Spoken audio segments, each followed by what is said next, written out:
దేవుని పరిశుద్ధ నామంలో మీ అందరికీ వందనాలు తెలియపరుస్తున్నానండి. ఈ దినం దేవుని మాటను మనం ధ్యానం చేసుకుందాం.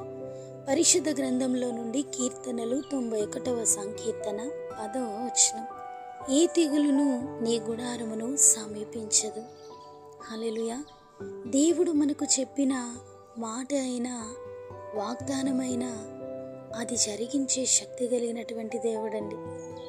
ఐగుప్తులో ఫరో ఎదుట దేవుడు అద్భుతాలను జరిగించి ఫరో శక్తి బలహీనమైనది అనే విషయాన్ని ఫరోకి అర్థమయ్యేలా దేవుని శక్తితో ఆశ్చర్యాలను జరిగించారు.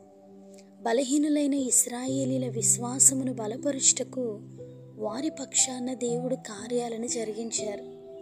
దేవుడు ఫరో మీదికి ఐగుప్తు అంతటా తెగులును రప్పించి అర్ధరాత్రి వేళ సింహాసనం మీద కూర్చున్న ఫరో మొదలుకొని చెరసాలలోనున్న ఖైదీ యొక్క తొలి పిల్ల వరకు ఐగుప్తు దేశం అంతటి తొలి పిల్లలనందరినీ, పశువుల తొలి పిల్లలన్నిటినీ దేవుడు హతము చేశారు.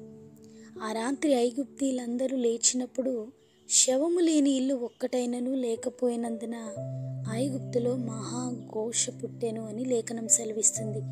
ఇశ్రాయేలీల ఇండ్ల మీద రక్తపు గురుతులను, ఆ రక్తమును చూచి మరణము వారి గృహము నుండి దాటిపోయింది. అంతేకాదు, వారికి దేవుడిచ్చిన వాగ్దానము, మిమ్ము సంహరించుటకు తెగులు మీ మీదికి రాదు అని దేవుడు వారికి మాట ఇస్తారండి. ఈ మాటలను వింటున్న మనము కూడా దేవుడు అటువంటి వాగ్దానమే చేస్తున్నారు. ఏ తెగులు నీ గుడారమును సమీపించదు అని. వ్యాధులు కలిగిన స్వస్థపరిచే దేవుడు మనకున్నారు.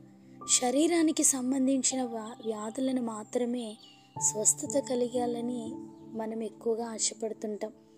ఆత్మీయతలో మనకు కలిగినటువంటి వ్యాధిని మనం గమనించలేం.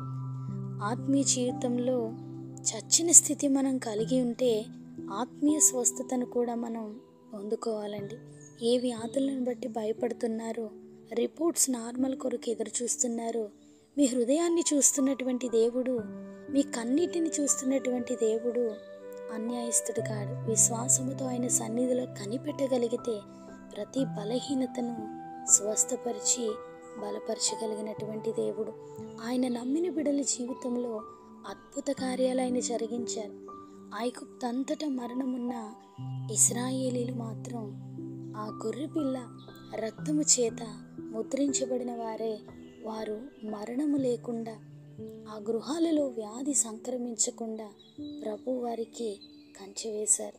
మన జీవితంలో కూడా విశ్వసించి వాగ్దానాలను పట్టి ప్రార్థించగలిగితే ఎన్నో అద్భుతాలు మనం పొందుకుంటాం. ప్రభువుకి తగినట్టుగా మనం జీవించాలనే ఆశ, ఆయన మాటలు మనం పట్టుకోగలిగి ప్రార్థించగలిగితే దేవుడు అలనాడు అద్భుతాలే కాదు, ఈ దినాల్లో మన కుటుంబాల్లో కూడా ఆశ్చర్యకార్యాలు జరిగించగలరు. ఆ దేవాది దేవుని యొక్క కృప మనందరికీ తోడైండి మనల్ని నడిపించునుగాక. ఆమేన్.